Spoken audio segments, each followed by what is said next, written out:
This wonderful aeroplane, the Miles Hawke Speed 6. Forgive me from referring to my notes, there's some numbers in here I want to get right, and I know what you lot are like. You'll pick me up if I get them wrong. So from 1932, Miles Aircraft were building some amazingly efficient aircraft for the age. They were turning out wooden touring, club and racing aircraft and doing an amazing job of it. The first aircraft they built in any real numbers was the 1933 Miles M2 Hawk. They built 55 of them. They sold them for £395 each, which in today's money is worth about £28,000. The Miles M2 Hawk, if you think of a de Havilland Moth, but with the top wing removed and a thicker cantilever monoplane bottom wing, that's what that looked like. And unusual for its time, being a monoplane, it meant you didn't have to rig it like you had to with biplanes. They built a number of one-off variants of the M2 Hawk, including single-seat races, cabin tourers with 3 seats in tandem, which must have been fun, and a long-range single-seater as well. But in 1934, there was a shortage of Cirrus engines, so they moved over to the Gypsy Major, and they called that aircraft the M2 Hawk Major, which came out in 1934, and they built 64 of them.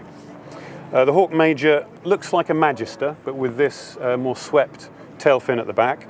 It had a 130 horsepower Gypsy Major engine with a metal engine mount, and the aircraft sold very well to private owners, including 2 that were fitted with smoke generators to enable them to do skywriting, which hasn't really been seen since because of some propaganda law that you might have heard is being overturned as we speak, hopefully.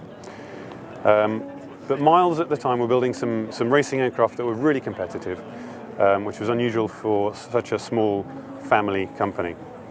The prototype Miles Hawke went on to win 2nd place, and this 2nd place will come up a few more times in the next few minutes, in the 1934 King's Cup Air Race at an average speed of 147 miles per hour.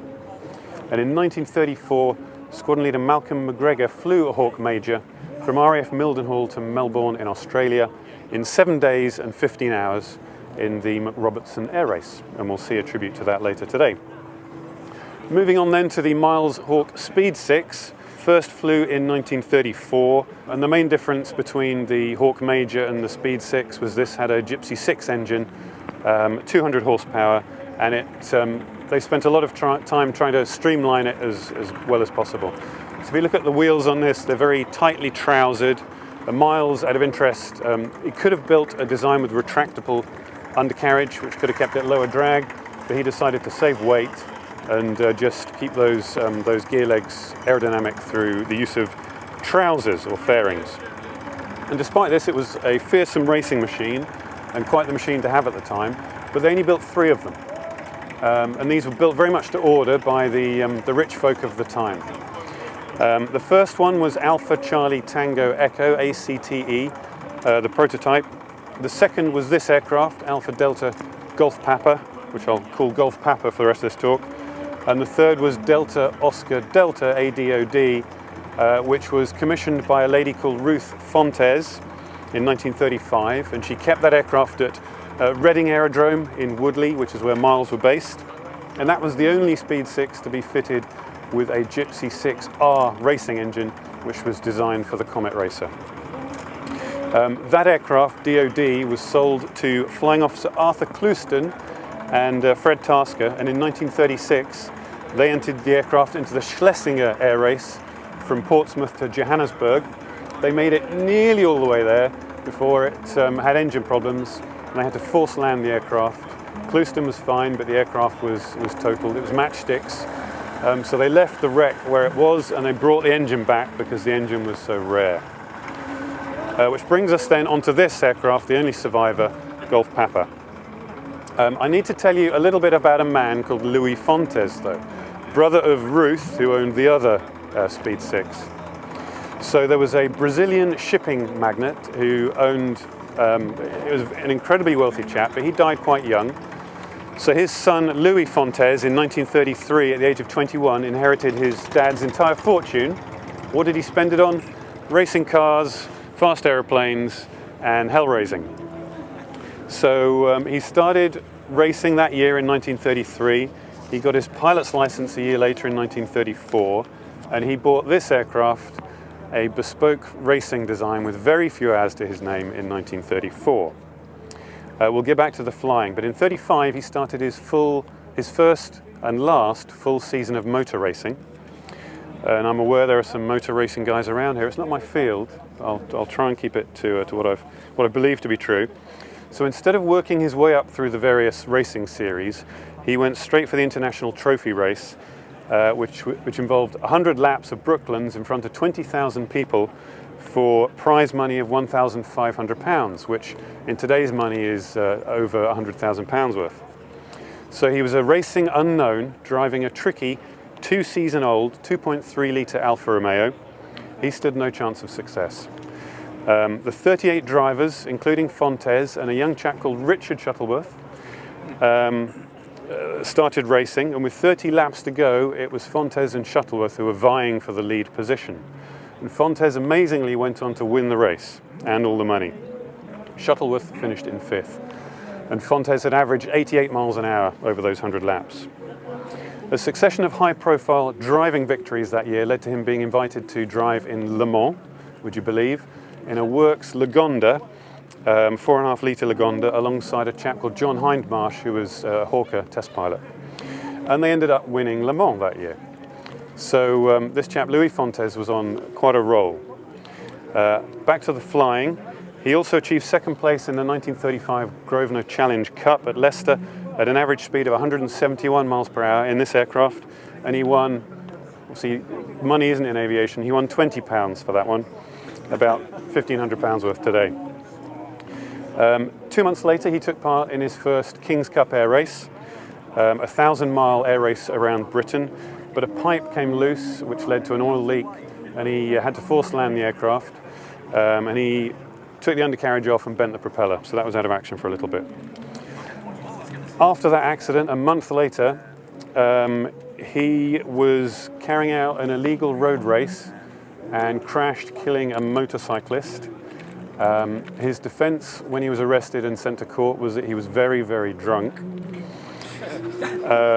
Unsurprisingly, he was sent to prison for 3 years, penal servitude, and then on release, he had a driving ban for a 10-year period thereafter. So he stuck to air racing after that. While he was in prison, others flew Golf Papa, and the last time all 3 Speed 6s flew together was in the 1936 King's Cup air race. This aircraft has been modified over the years, and it's now back in its 1938 configuration. But in 1937, they shortened the gear legs, and it had, if you look at the Magister wing, it's got a straight inboard section, and then what you would recognize here as these wings outboard of that center section. So in 1937, they moved the undercarriage outboard of that center section, and then in 1938, they got rid of the center section entirely, moved the wings in, reducing the wingspan from 36 feet to 28 feet, all in the name of speed. But she took second place again, in the King's Cup air race in 1937, with an average speed of 184 miles an hour, so that speed's creeping up all the time, flown by the flamboyant Flight Lieutenant Tommy Rose. After Fontes was released from prison in 1938, he gained a new aviator certificate, still being banned from driving. He resumed flying. He came 13th in that year's King's Cup, again in this aircraft. He put Golf Papa up for sale in 1939 for £850, worth about £55,000 today, with only 150 hours on the airplane's name. But no one wanted to buy it. So just prior to World War II, I think he could see the war coming and wanted it to, keep it safe for when he came back from war. So he kept it in a garage in London, and amazingly, most private aircraft, particularly fast ones like this, were requisitioned by the Air Ministry for military use. But this escaped that, and it lived out its war in this garage in London. Louis Fontes joined the Air Transport Auxiliary in 1939. Unfortunately, he was killed only 2 months after Richard Shuttleworth was killed. Louis was delivering a Wellington to RAF Landau near St Athan. He had an engine failure on approach, and the aircraft crashed. After the war, the aircraft was bought back by Miles. They used it for a bit, Then when they went bust, it was bought by a chap called Ronald Payne, who raced it for many, many years, and he kept streamlining it and making the aircraft faster and faster. And Ronald Payne was the guy who founded Derby Airways, who went on to become British Midland, then BMI, and have just been bought out by BA.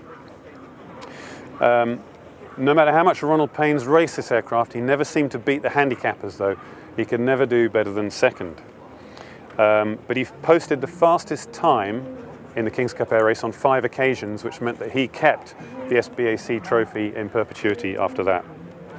In 1971, the oil pipe came adrift again, had another fire, and they rebuilt it with, I don't know if you Google pictures of this aeroplane, the most common pictures you'll see are in a cream color with what I can only describe as a horrific bubble canopy that really doesn't suit the aeroplane at all.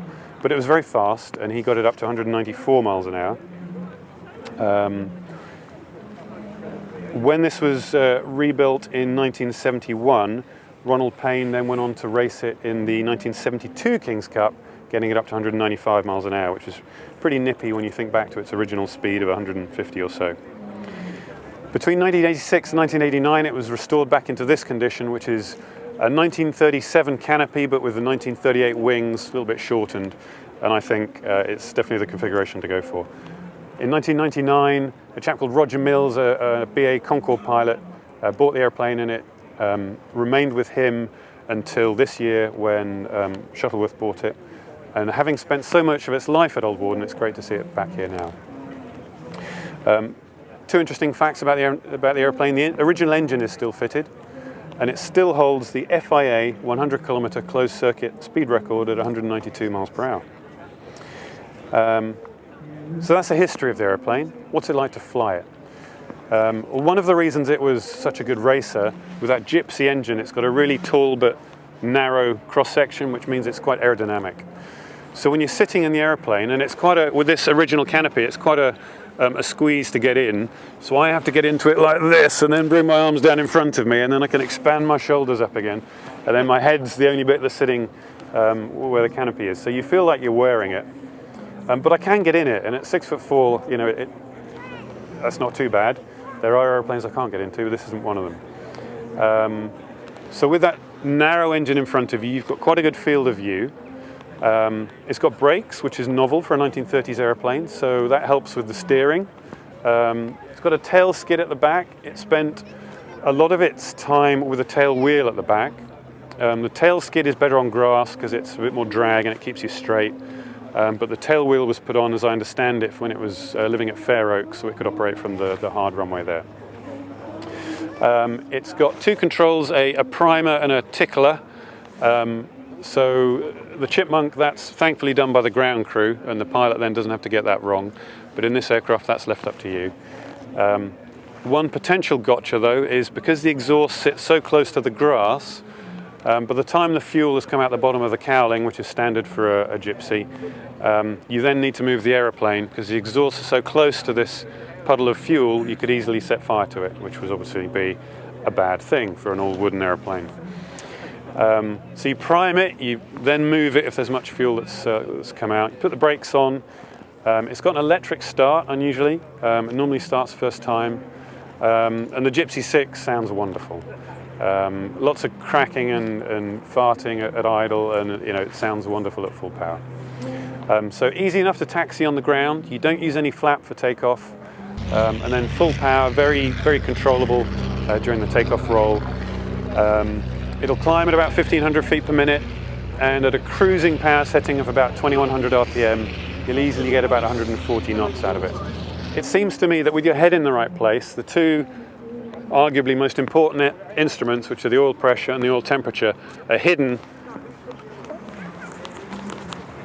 under this crash padding here. So you really need to look down to see those. So that would be a criticism of the design of the cockpit, but otherwise it's very nicely laid out. The only other potential gotcha is that the flap limiting speed is quite low, so you're typically doing 55 knots on the approach, and the flap limiting speed with full flap is 65 knots. So when that flaps down, you need to be very careful, particularly in the overshoot, if you do have to throw the landing away and go around, that you don't exceed the flap limiting speed. The landing itself is very easy.